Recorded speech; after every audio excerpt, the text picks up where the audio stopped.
J'adore cette machine, c'est l'une de mes premières vraies machines professionnelles. Elle excelle pour tout ce qui est coupe pour tronçonner. Pour autant, ce n'est pas du placement de produit, vous ne trouverez pas de lien d'affilié Amazon, rien du tout. Cette machine, je me la suis payée il y a bien longtemps et l'objet de cette vidéo, c'est de vous montrer qu'on peut faire à peu près tout ce qu'elle fait avec une scie circulaire, que ce soit plongeante ou à capot basculant. Donc, pour bien comprendre ce qu'on va tenter de copier avec un petit montage d'usinage très simple, je vous fais quand même un tour du propriétaire de cette machine qui m'a rendu d'énormes services. Toutes les cloisons de la maison au-dessus, par exemple, sont faites en placo, mais sur une structure bois. Et donc, typiquement, on tient d'une main et on coupe à la volée. Et ça, c'est extrêmement pratique et on ne peut pas le faire ou pas si facilement le faire avec une autre machine qu'avec celle-ci.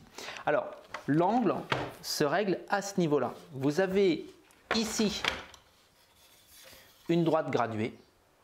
On n'est pas dans la même précision qu'une scie radiale, il ne faut pas exagérer, mais tout de même, on a une bonne précision avec quelques petits usinages qui nous permettent de nous placer sur les angles très pratiques. Ici, le 22,5, le 45 en fonction de demi-angle droit, quart d'angle droit, etc. On est de manière très classique sur un rail avec le caoutchouc. Ça, c'est difficile à reproduire. Voilà pour le principe. Et vous avez un élastique avec une butée qui permet de ramener la machine, quoique moi mon élastique il commence à avoir un peu vieilli. Quand on a fini de couper, ça fait remonter le rail de l'autre côté et de manière très classique, on a une lèvre ici en caoutchouc qui a été usinée à la première passe et qui sert de pare-éclat pour la partie qui est à gauche. D'ailleurs, on voit bien que ici, même avec une lame qui est pas jeune du tout, on a un résultat qui est plutôt correct. Cette machine, elle est étonnante dans le sens où c'est une scie circulaire qui a tout de la classique scie circulaire à capot basculant. Elle en a un d'ailleurs, un capot basculant. Mais là où elle est plongeante, c'est que son couteau diviseur va pouvoir plonger. Et là où elle est une demi-plongeante, c'est que pour la faire plonger, on est obligé d'actionner ici une poignée. Contrairement à une scie circulaire plongeante où on a ici un système où on déverrouille et elle descend. Mais elle descend, alors je vais essayer de vous le montrer, sur deux colonnes ici, dessous. Deux colonnes qui la font vraiment monter et baisser en gardant le même angle. Elle ne penche pas en avant quand elle veut commencer à avancer. Ici, on a les colonnes et on monte et on baisse tout droit. Donc, on est vraiment sur un hybride entre deux machines. Étant donné que j'ai cramé la scie circulaire Makita qui m'a servi d'exemple pour le fameux gabarit en plexiglas, je vais devoir me servir de celle-ci comme d'une scie plongeante, comme d'une scie à capot basculant pour la suite. Alors, hop, voilà, ici, voilà. Donc ça, je le laisse. Ici, je me retrouve avec une scie classique, dont je règle la profondeur, que je verrouille. Une fois qu'on a mis de côté ces deux manivelles, on a bien une scie tout à fait classique. Et l'idée, ça va être de pouvoir tronçonner en toute sécurité ce bout de bois à ce niveau-là. Alors, à mes débuts, il m'est arrivé d'immobiliser ce bois et puis de venir couper comme ça en suivant le trait, hop là, en suivant ici le bord où est censé passer la lame. On a souvent des petits traîgnants dans les scies circulaires. La lame, elle part comme ça. Il n'est pas envisageable de faire autre chose qu'un débit grossier de cette méthode. D'autant plus que c'est une méthode que je considère comme relativement dangereuse, étant donné que si la lame part de travers, le risque de rejet et toujours le rejet vers l'arrière, il est quand même relativement important. Donc l'idée, c'est comment est-ce qu'on va s'y prendre pour faire une coupe en tronçonnant proprement, étant donné que si j'attrape une chute, immobiliser un guide ici pour pouvoir mettre le plexi et pour pouvoir mesurer à quel endroit on va passer, sur une petite largeur comme ça, c'est pas pratique. Donc l'idée, ça va être d'adapter tout simplement le travail au T que l'on a déjà travaillé au niveau de la défonceuse, eh ben on va l'adapter à cette scie circulaire. Moyennant une ou deux petites améliorations de ce travail de ce T pour être capable de bien le fixer. Parce que faut bien comprendre que là où ce système est génial, c'est que dans une main, on a le système de guidage, le système et la machine. Le tout bien guidé.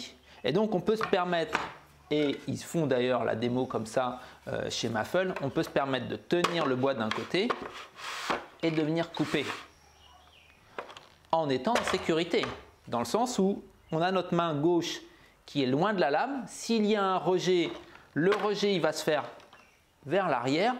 On n'a jamais notre main gauche qui est derrière la lame. Ça c'est le gros risque lorsqu'on travaille à la scie circulaire. Donc voilà, je sors 2 morceaux de contreplaqué. On va simplement préparer notre T, plus une petite astuce pour le fixer parce que, étant donné qu'on n'a pas tout ce système de rails complexe, eh ben on va devoir fixer notre T sur notre bois pour retrouver un peu de stabilité.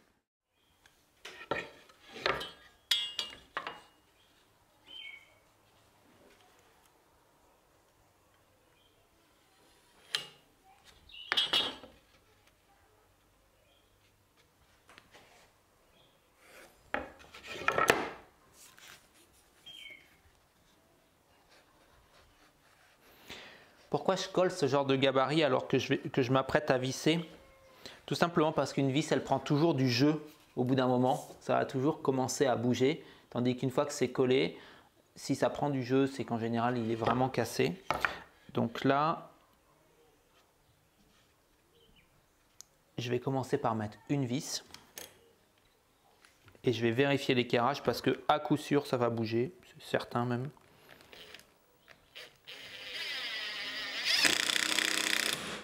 Voilà, je vais vérifier avec une équerre dont je sais qu'elle est juste. Je vais même vérifier ici parce que c'est de ce côté-là. Je ne suis pas tout à fait certain que mon bois est parallèle. Donc je peux vérifier ici, mais si j'ai un défaut de parallélisme, je n'ai pas d'angle droit de ce côté-là.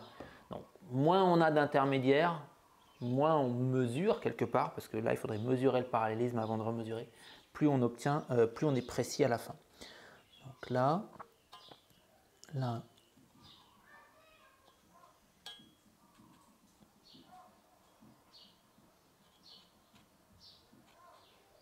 Voilà, là ça paraît bien.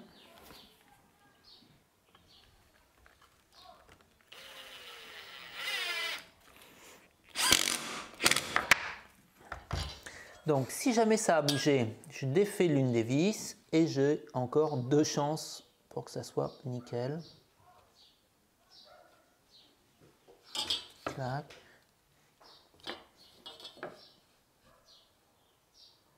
Mais voilà, on ne le fait qu'une fois le gabarit, donc il s'agit d'être précis.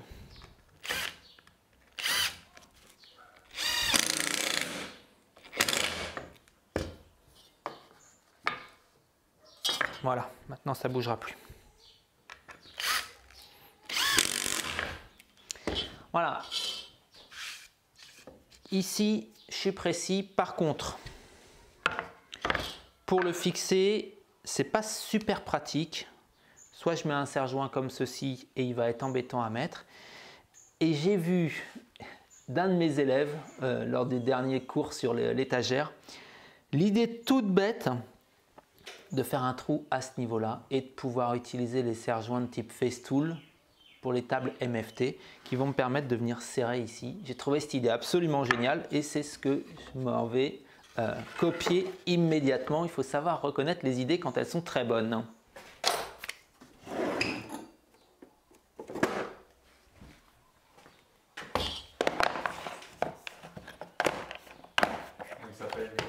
Bah, j'aimerais bien m'en rappeler, je ne me rappelle pas. Clac, ici ça coupe plus grand chose cette affaire. C'est pas grave, ça fera l'affaire.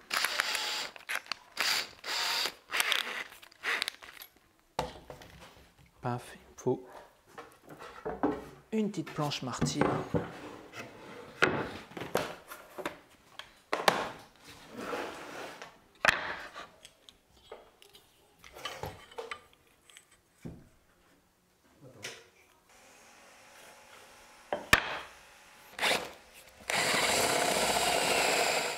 c'est certain que c'est pas le bricolage, parce que je ne peux pas parler de réalisation la plus complexe que je vous ai montrée. Pour autant, vous allez voir à quel point elle est efficace. Ici, un petit serre-joint qui va me permettre de passer ici. Là, il est prêt.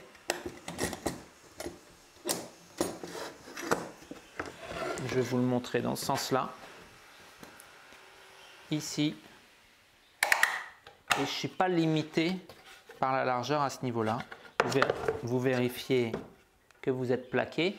Et bien sûr, lors de la première utilisation, eh ben, on va couper ce surplus de longueur à ce niveau-là. Et là, on peut travailler à main levée, comme on a travaillé tout à l'heure. La scie, elle va venir et elle va passer à ce niveau-là.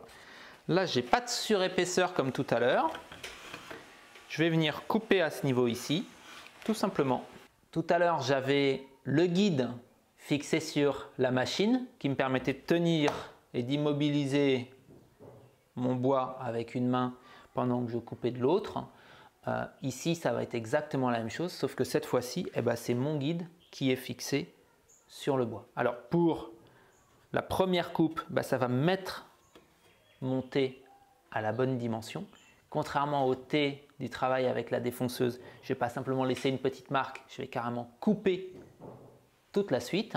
Et après, eh ben, je vais pouvoir mettre l'extrémité sur le tracé. Donc, première coupe.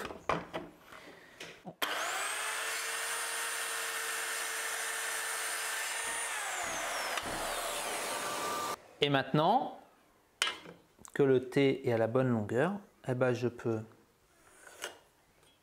tracer, venir le mettre l'extrémité sur le trait à ce niveau-là. Vous voyez, j'ai mon alignement. Je sais que ça va couper ici et je vais venir couper sur le trait. Donc on peut être très précis, on peut venir choisir de garder la moitié du trait. Une fois que c'est fait,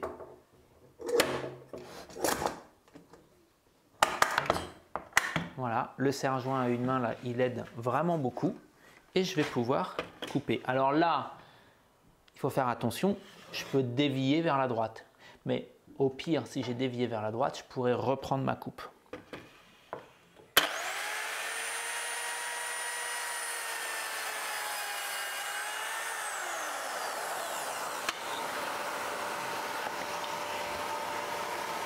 Je ne sais pas si ça va se voir sur la vidéo, mais juste ici en haut, on voit encore la moitié de mon trait.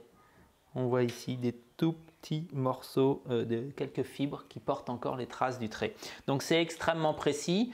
On peut le décaler. On peut se dire qu'on va venir faire un faux tenon et donc couper plusieurs fois la scie sans être en appui ici. Et quand on arrive en butée à ce niveau-là, eh ben on va faire un faux tenon. Je vous l'ai montré tout à l'heure avec le rail. Je vous propose de le faire maintenant. Donc, imaginons que je veuille faire un petit... Pourquoi j'ai dit faux tenon? Je ne sais pas. Un petit mi-bois, par exemple. Non, il est bêtise. Donc, sur 10 mm de profondeur. Voilà.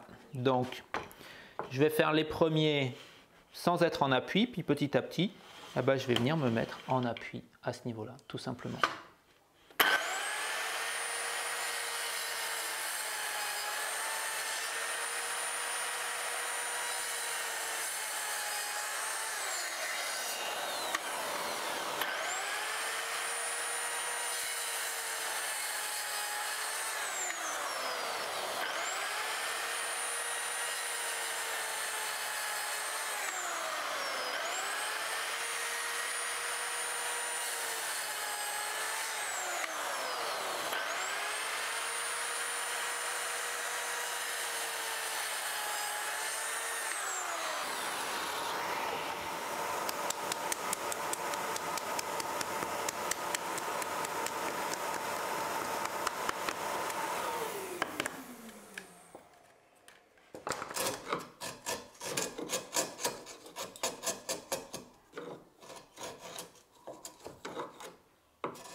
Bien sûr, ce n'est pas la méthode la plus précise pour faire un assemblage à mi-bois, mais on y arrive très rapidement avec un petit bricolage de 5 minutes en restant en sécurité. C'est quand même l'essentiel. Je pense que cette vidéo vient parfaitement compléter celle qu'on a fait la dernière fois sur l'usage du plexiglas qui nous permet de venir savoir là où on trace.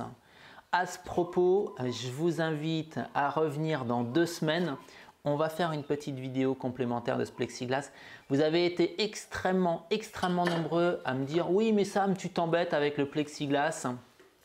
On peut très bien se faire un petit rail en contreplaqué lorsque l'on n'a pas une scie circulaire plongeante.